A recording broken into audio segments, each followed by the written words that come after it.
Pieces of Hate, Episode 5, Functional Relationships with Paul Elam and Tom Golden. Let's see what they're up to.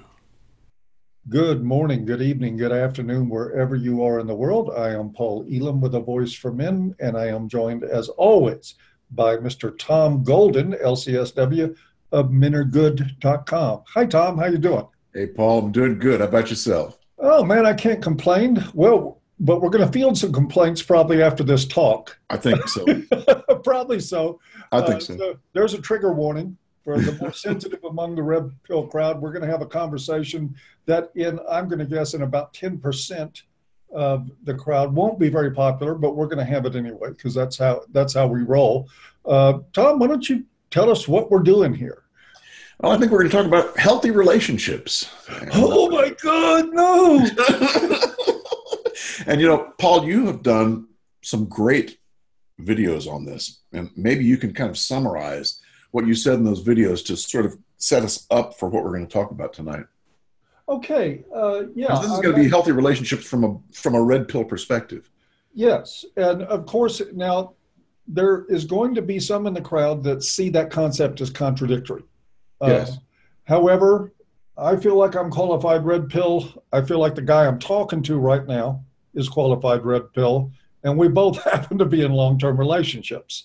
So I don't think that this excludes us. But the main purpose of even approaching this was just simply the knowledge, Tom, that as dangerous as relationships are, and it's certainly as dangerous as marriage is these days, and all the issues that we deal with men, the fact remains that most men are going to pair bond. Most heterosexual men are going to pair bond with a woman. Yes. It's going to happen. And that includes every last member of our audience. Most of them are going to pair bond with women at one time or another. And if you're going to do that, I think we should have a good, healthy discussion about how to comport yourself, how to go into it, what problems to watch for, and what positives to work for. And I know that there may be some difficulty in the audience with even the concept of something positive come out of a relationship because we have so many people in our audiences that have been burned so badly in relationships. Yes. And all I can say is, look, guys, I understand. I don't blame anybody for feeling that way. But the fact is men are going to be in relationships. Red pill men are going to be in relationships with women. And we need to be able to have these discussions about what's right, what's wrong for them in those circumstances. Yes. And we both get emails from guys asking about this stuff. I mean, guys are interested in how the hell do I have a relationship if I'm going to have one? Because I'm pulled in that direction. What do I do? And so this talk is kind of for those guys, Yeah. And honestly, most of my clients that I see online are there because they're in relationships and they don't necessarily want to get out of them. But anyway, typical standard disclaimer, neither Tom nor I are saying anybody should be in a relationship. We're not saying that this is what you have to do or anything of the sort. We're just trying to have a conversation about the guys that do decide to engage in relationships and some of the things they can do to make their lives better. And what I've done in the first two parts of the 3-part series that I'm working on now. Part 3 should be out tomorrow, by the way. And a really good series it is, by the way. I would urge people to check those out because they're excellent. We'll put links to them in the low bar. Thanks for those kind words, Tom. Yeah, well, it's the truth. What's important to me, and we're going to hear more of this in part 3, because I find myself every time, Tom, I go about writing about men in relationships, it's like involuntary. My mind and my thoughts and my energy all get driven toward men's relationships with themselves. That's really what it's all about. And I know how cliche and 12-step that sounds to say, oh, you got to have a relationship with you first. Guess what? You have to have a relationship with you first. You have to have a very solid relationship with who you are, with what you know and believe about yourself, with what your values are, what you'll put up with in a relationship, what you won't put up with in a relationship. And you have to be able to know if when you say this, I won't put up with X, Y, Z in a relationship, is that really what you won't put up with? Or are you just saying that? And because a lot of men go in, how many times have you heard men in your life, even really, really super blue pill men say, I wouldn't put up with that shit. And they go home and it's yes, dear, no, dear. It's true. So you've got to get that stuff sorted out. So what I focused on was one, family of origin issues, that we carry our families of origin into every relationship we have in our lives. And it doesn't even have to be a marriage or a girlfriend-boyfriend situation. Friendships, every relationship we ever will have in our lives, we carry elements of our family of origin in there. And if your family of origin stuff is still murky and unresolved, and if there's been abuse, and there is in a lot of cases, and it hasn't been dealt with, there's no closure on a lot of things.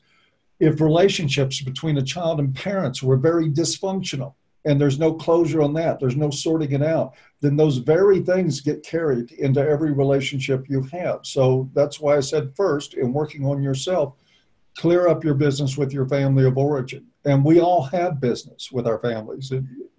Yes. I mean, you're a therapist. Would you agree, Tom? Absolutely. And, the bad news is that what you're saying is true. The good news is that we can clear it up. I mean, there are things out there that you can do that's going to clear that crap out, including EMDR and all kinds of other things that you can release that stuff. Because if you were afraid of mom when you're a little guy or even a teenager, you're probably going to have that same fear of saying no and saying anything to your present relationship. So, get it. Yeah, if you were brought up in an environment where you better say yes to mama, and let's face it, most of us were. Even in the more healthy families, man, the whole cultural thing of telling your mother no. Oh, no, not in my generation. You got an ass kicking for that. I mean, that wasn't going to be tolerated. And folks, that's abuse. That is abuse. Yes. If you can't have your own individuality, if you have to mold yourself into a role to please the parent, that is psychological abuse, and it runs into physical abuse. And that is the kind of stuff that carries in. And then you find yourself with a woman, you can't say no to her, and you wonder why. Yes, exactly. It's a template, it just sits right on top of everything. So that, guys, first, family of origin, deal with it. It's worth it. And the rewards for sorting through your family of origin issues are fantastic. It isn't just how it impacts you positively in relationships, but once you sort through that stuff, you'll never see yourself or the rest of the world the same way again. It's sort of like a red pill of its own. Yes. And you'll start enjoying your life in a different kind of way because you'll be more in the present tense. That old stuff pulls us back into the past. And so everything we do is sort of tinged and colored by that old past crap. When we finish that stuff, or at least process it, we're able to enjoy the present. Here I am feeling good. We want and genuinely feeling good. Because at a dysfunction, we find ways to feel good with alcohol or chemicals or sex or some other thing. But just us in our own skin, when you come from a dysfunctional family, you're not comfortable in your own skin. Yeah. You find some way to alter that. Anyway, I don't want to spend too long about that, except to say that, Tom, sometime I would like us to do one of these talks just on working through family of origin issues. It'd be interesting.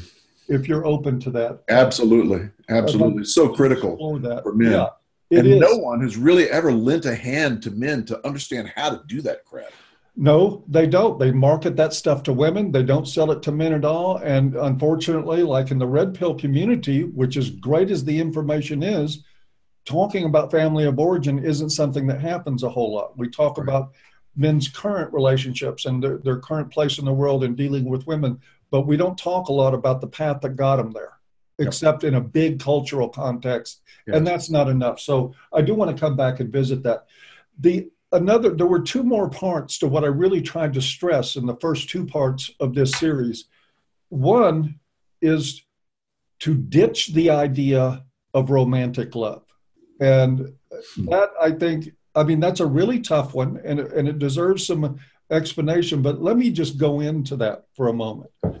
When I'm talking about romantic love, I'm talking about love that is sort of, or an idea of love that is born out of infatuation and that sort of chemical charge. And let's face it, infatuation, your brain turns into a chemistry set and starts pumping out all kinds of stuff.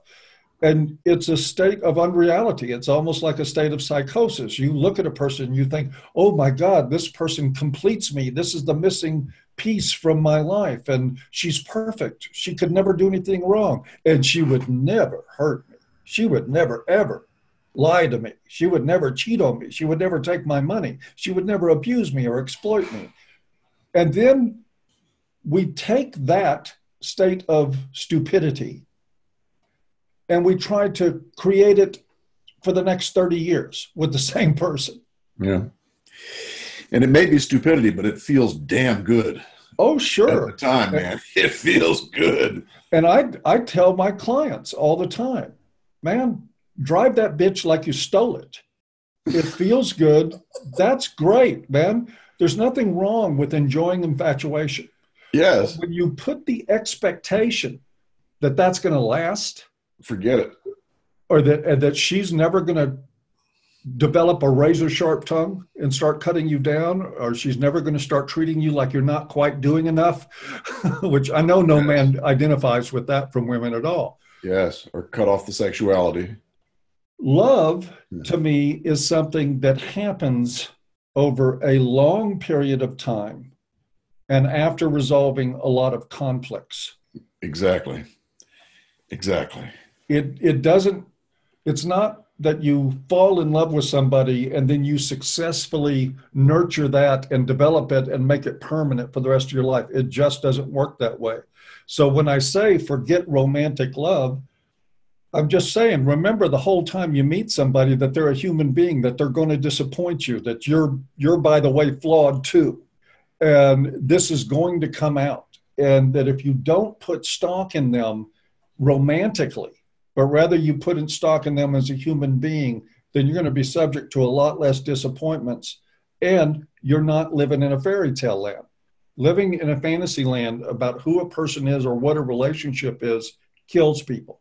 It's a really, really bad mistake to make. And finally, the point that I wanted to make in the first two parts of the series, other than your family of origin and ditch romantic love, is you've got to get rid, absolutely once and for all, of the sugar and spice narrative about who women are.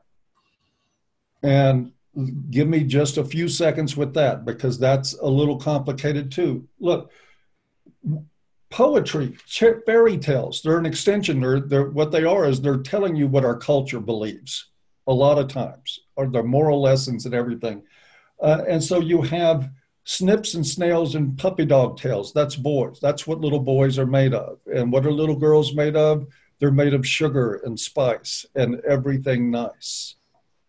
And the thing is, and we don't want to talk about this much, but culturally, we believe that shit. And it's almost like we're infatuated as a culture with women, and that we're maintaining that infatuation, and it's expressed through that poem. But that's how, sometimes they have a serial killer, a woman that killed 8 or 9 people before they caught her. Why? Because they never suspected her. Right. Because they didn't think a woman could do that, because Right. girls are sugar and spice and everything nice. And it's why you can get away with some stupid cliche like believe the woman. No matter what she says, I was raped by Beelzebub. It must have happened because a woman said it. Culturally, that sugar and spice narrative, that is very, very descriptive of our general regard for women, what we believe about them. We treat them as sacrosanct and inviolable in every way, and even to the point that we can't hold them to being accountable. Because how can you hold somebody accountable when they're sugar and spice and everything else? You just can't do it. So those 3 points, Tom, and all of it is internal work. That's the point. There's nothing in anything I said in these first 2 parts about what kind of person she is. The problem here for men in relationships is the kind of man they are, the kind of person they are. Where are their boundaries? Where are their values? Do they sacrifice their values? And one point I made in this is that I believe that every man in every relationship out there comes to a crossroad once the control efforts on the part of the woman start, where he has to make a choice between his values, his self-respect, and obedience, which is a sellout. And my point is that I believe fully that most men in that moment sell out. And I mean the vast majority, in order not to lose love, in order not to lose the woman who their infatuated mind is telling them is the most perfect woman in the world that they need. And of course, if she was so damn perfect, why is she challenging you to sacrifice your values to make her happy? She's not perfect, or you wouldn't be in that position. But anyway, that's just a general summary of how I started this, and I'm going to go into a little bit more finite detail in part 3. Good stuff. Good stuff. Now, where do we go? Well, I think part of it for me, Tom, is that this is a discussion in the red pill community that needs to happen. I mean, we do have, and I've noticed, I made a joke in the first part, and I commented on my own video right after I posted it. And I said, in before MGTOW, that is all. Because I knew somebody would come in and just say, MGTOW, that is all. Or if you just shun women, you don't have to worry about any of this shit. Yeah, maybe for some people, that's a good thing. And agreed. I mean, absolutely right. But I think there's also another group where they're not going to feel like that, and so that's what we're talking about tonight is what can those guys do? And Paul, I think one of the first things guys can do is to learn how to fight, because you've got to fight. If you're going to have a good relationship, you've got to be able to fight. When a couple comes to me, and I've been working with couples for many years, but when a couple comes to me and they say, we hardly have any fights, I go, oh, fuck no. Exactly. Anything but that, because they have no history of being able to say what they want and then fight about it and then compromise and come to some sort of conclusion together about what's going to happen. And then they wonder why they showed up in counseling. Well, yeah. Well, because they're starting to bubble up to that point where things are blowing up, Yeah. But it's this very skill of learning how to fight that's so critical, because, they have that whole relationship cycle thing, which is fascinating. It's like an hour clock, where at the top of the clock, it's like you're in a honeymoon. You've got this infatuation, this romantic love stuff. And then something happens and it goes sour and somebody screws up. Yeah, that something is called reality. Yes, that's exactly right. Something screws up, and then something happens and one person pisses off the other person, and you have to have one person say, oops, my bad. And the other person says, okay, let's go ahead with that instead. And then you come back to the honeymoon again. This is a cycle where people go through this cycle. A good relationship goes through this cycle every day. There's something that needs to be taken care of between the two people. And it's that thousands of times of going through this where people start to learn, hey, this person's got my back. This person will work with me on things. We can compromise. We can learn how to live together and both succeed. And that's what we're looking for. If you're not learning that, if what you're learning is this person will not compromise, will not work with me, must have their way, then get the fuck out of that relationship. Quickly.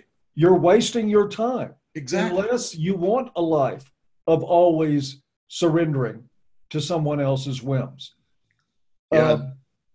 And that sucks. I mean, we don't want to do that because that's completely imbalanced. And of course, we're living in a world where it is imbalanced already. With women should get their way more often than men.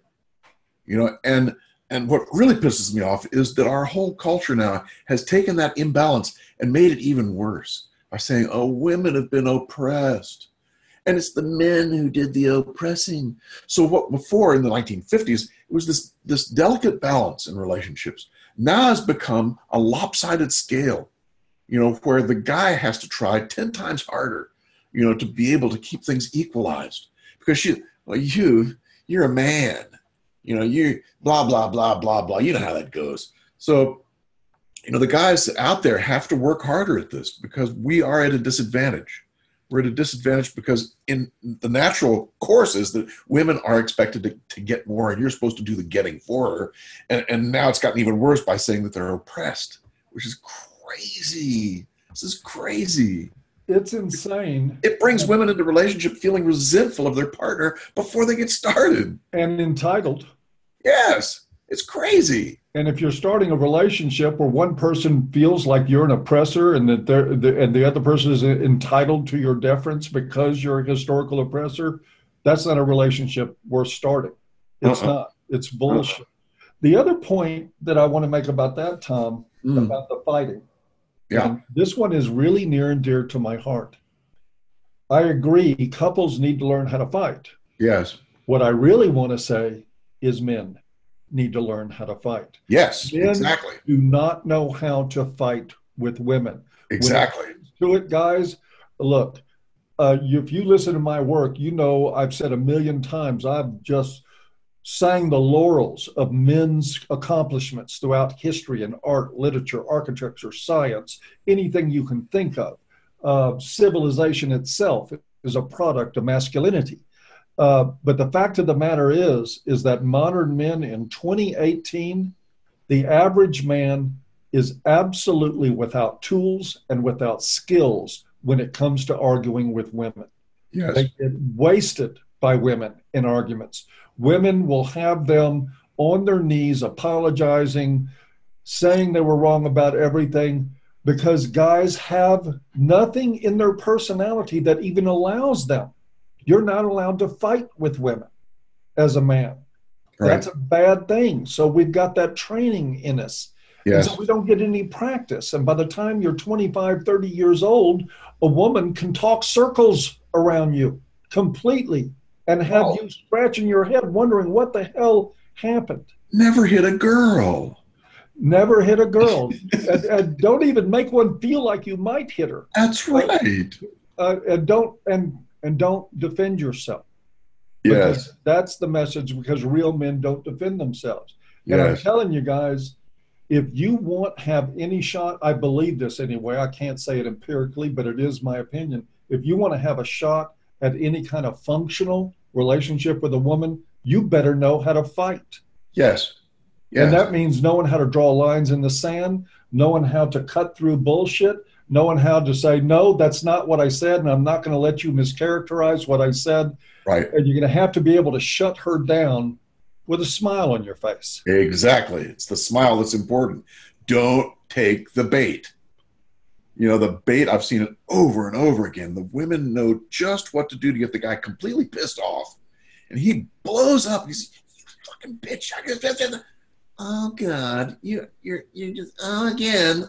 See what happens? Anger issue. We try and talk. And you turn into a monster. It's like, don't take the bait, guys. You got to learn to not take the bait. Because she, you can pretty much guarantee it. She's probably going to try and hook you in to a position where you're going to blow. Don't blow. And the guys who learn not to blow realize, when I don't blow, guess what happens? She blows. Because if you can learn not to blow, you can keep your cool and smile through things and not get too upset. She's going to act out what was there before, not you. Because she's getting you to act it out, with this hooking you stuff. So, yeah, that's something you should always remember, guys, exactly what Tom just said. If you're blowing up and saying you fucking cunt or you stupid bitch and screaming at her, guess what? You're acting out for her. Yes.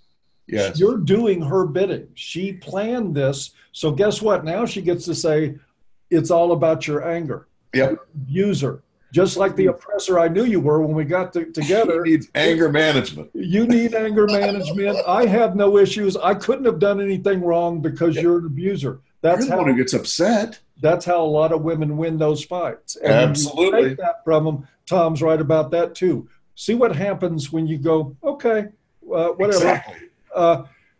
She'll blow up. Extreme power. When you say, oh, really? Is that so? It's like, guys, learn how to say, ah, so. Is that so? How about that? Now, remember, saying ah, so or how about that is not agreeing with her. It's not saying, oh, yes, honey, I agree. It's just saying, oh, is that right? How about that? It's great. It's a great tool. You know, some old Zen stories about, you know, how to do that, how to not say anything, but just say, oh, so. And, you know, one that I've used many times, oh, man, isn't it funny how two people can see things so differently? Yes, exactly. Exactly. And here's the point I want them to get about this, Tom. When you see her, when you react that way, and the next thing you know, her game has quit working, right? So now she's really angry because doesn't have the control over you that she wants. So she starts acting out. And that feeling you get when you're sitting there feeling like a puppeteer, all calm and collected, and she's bouncing off the walls, that good feeling you have at that moment, that's what she's been feeling every time she's got to act out for her. She feels like a puppeteer. Yes. But we want to use that element when she loses it and we don't. We want to use that as a means to start to compromise and a means to start solving the problem rather than pointing the finger at her and saying, oh, what a bitch you are. That doesn't help anything. You know, what helps is to use that as a petri dish to be able to start to compromise and work things out. You know? Let me throw a question at you, Tom, about this, because, I mean, there's a perfect segue right into the next critical part, and that is compromise, because all relationships are compromise. My friendship with Tom is a compromise. Sometimes we compromise on things. All relationships are that way, and it's not to be an exception. But here's the deal. I tell men all the time that when it comes to your values, no compromise. Now, you can compromise on what movie you're going to see. You can compromise on where you're going to eat dinner or when the mother-in-law or whoever is going to come visit. Those are things you can compromise on. Right. But values, are you allowed friendships? Because the habit of women is to isolate men. And it's interesting when you study up on the characteristics of abusers, one of the things you see over and over again is that they isolate their victims. Correct. It's the standard in long-term relationships between men and women that the women begin to isolate the men from their friends, from their social support. It's a control thing. So that's where a lot of men, I think they give those things up. And then after a long term, years go by, they look around, they have no friends. They have no hobbies, no interests, nothing that they do. They work and they sleep. Except for her. And so here's the question, Tom. A lot of times in relationships, and I mean regularly, a lot of men experience with women says that the woman will challenge their values. That the woman will say, no, I don't like that guy. He drinks. So I don't want you hanging out with him. I'm not comfortable with him in the home. Something, whatever, to isolate the guy. Or, you know, I don't know why you have to go fishing all the time. And we, you know, there's that country song and it's a joke. You know, my wife told me I had to choose between her and fishing and I'll miss her. But it's making a joke. That country song is a reflection of something in our culture where men have this experience in relationships that women rob them, or they expect men to surrender anything that's not about her. And so when it comes to compromise, Tom, you know, where do you think it's best for men to draw the line? I mean, we've got to compromise on a lot of things, but how can we, I mean, we can't suggest men, that's the problem, isn't it? Compromising your values? Every man's got to decide for himself what he can compromise and what he can't. He's got to be the judge about what that is. And I've seen over and over again that one of the best ways to help men understand what to compromise is to consult with other men. Because your wife is going to tell you one thing, but your friends are going to tell you something else. And getting feedback from them about, this kind of issue, what can I compromise on? What's my key value? What do I want to maintain? What's worth it for me to maintain? What's okay to let go? I mean, that kind of decision, I think, is important. Men need to work on it. And I've seen over and over again that when men get together with other men and talk about that stuff, it really, really helps. And that's what I see our work being a lot, Paul, is helping men get together with other men, because we've been isolated for a long time. And every time, men talk about their feelings, etc., they get shamed from the culture. They get thrown out. Or they talk about what they want. Yes. Yeah. Even talking about you want to go fishing. Your fishing is more important than your daughter. Well, yeah, sometimes. Yeah. Sometimes. Or I'll take her with me. I'll teach her how to fish. You don't like fishing? That's fine. She and I'll go. I'll teach you how to bass fish, Or say just on Saturdays. Yeah, and every guy has got to think about what is worth it to compromise and what's worth it to hold on to. And, that's an important question. And to me, it leads into another reality here that we talk about on the other side of this equation, this individual that you're dealing with. Because the most demanding individuals, the women who must be the center of attention, who must have the whole world revolve around them, who feel threatened by any of your friendships, any of your acquaintances, any of your activities. Look, a functional relationship means two relatively whole people coming together. Yes. The woman that has that level of expectation of you is not a whole person. This is a stunted, immature person who feels entitled and who has unrealistic expectations. Because if you really want somebody to give up everything that defines their lives in order to put the focus on you, that's not partnership. That's dysfunction. It's sickness. Right. And it's okay to call her out on that. Back to the point of, can you argue? Can you call a woman out and say, look, this is not reasonable. This is not what I want. Yep, it's not what I want. And you so I'm not what you want. So I'm not going to give it to you. A lot of times men are confused about what they really want.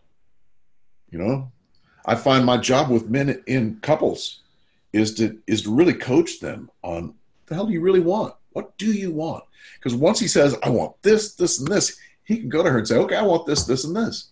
But until he really gets it set in his mind about what he really wants, it doesn't work because he can't say anything. It's like he's powerless.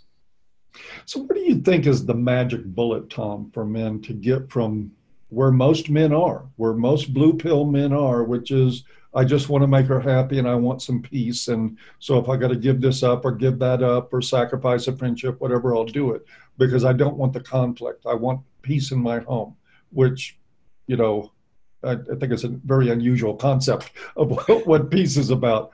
But that is the blue pill approach for a lot of men. So what's the magic bullet that gets them from being that obsequious kind of individual to somebody that says, you know what? No, I'm going. Yes. And that's the end of that story. We can talk about it when I get back because it's not negotiable. Yeah. We see over and over again that men's red pill moment oftentimes is when they get screwed. When they get screwed over, when they're falsely accused, when they're thrown out for this or that, when they lose their job and their wife says, oh, well, no money, no guy, there's all kinds of things that turn men into a position where they're starting to think in a red pill kind of way. But sadly, most of the time it is due to crisis of some sort. It's been my observation. And that's, to me, the big shame of it all, because you're absolutely right. Most men get introduced to their first red pill because they got screwed by the blue pill. Badly. So the red pill needed to be there.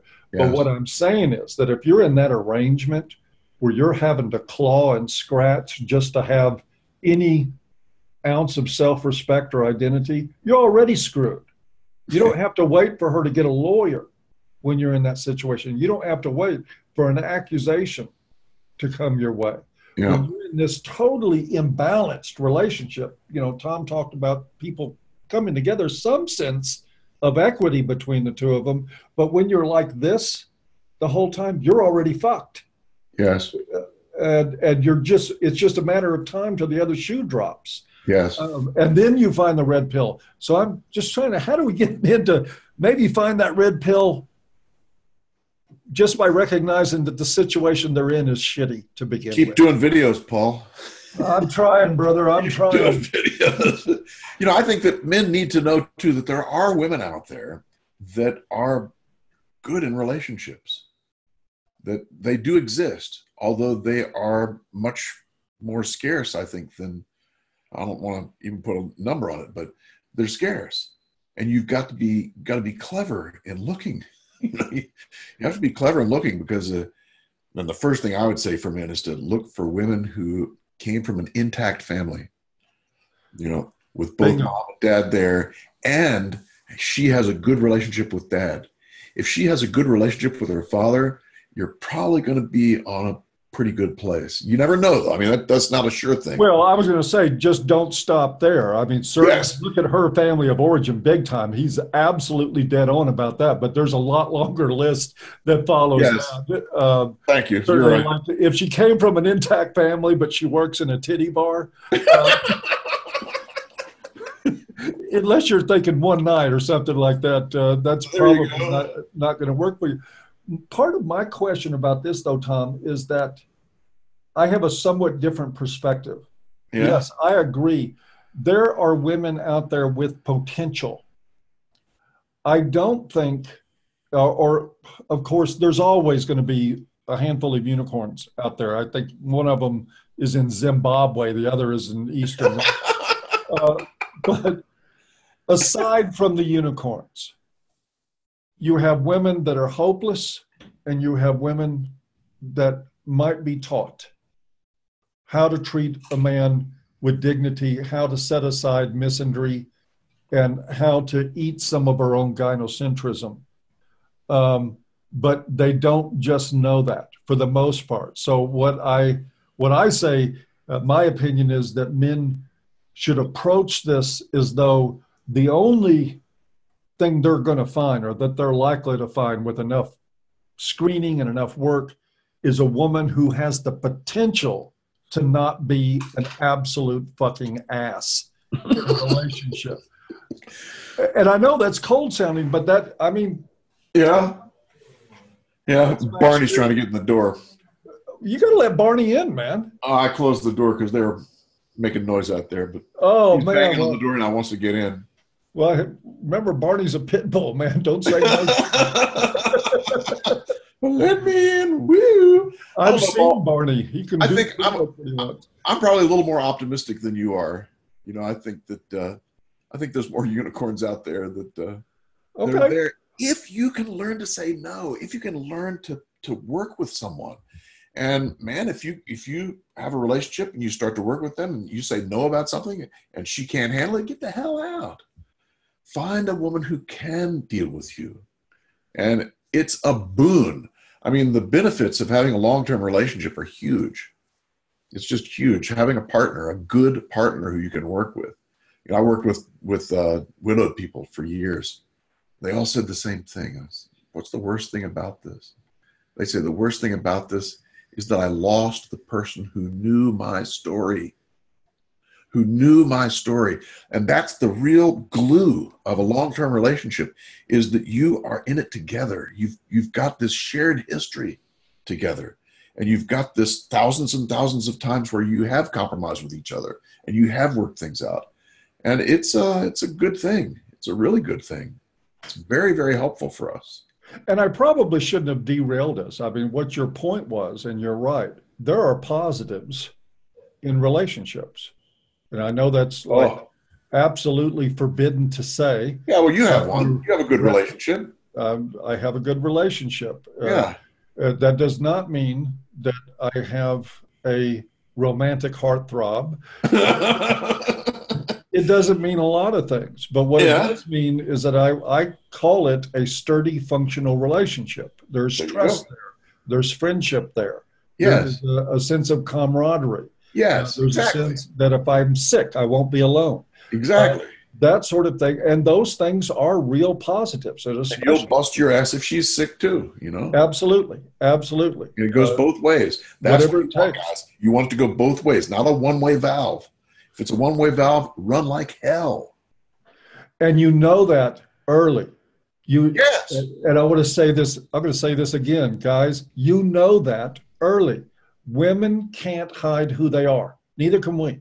Nobody can hide who they are if somebody is watching them and analyzing and trying to figure them out as a person instead of getting infatuated and how do I, make every breath she takes something wonderful and magical that the world has never seen before.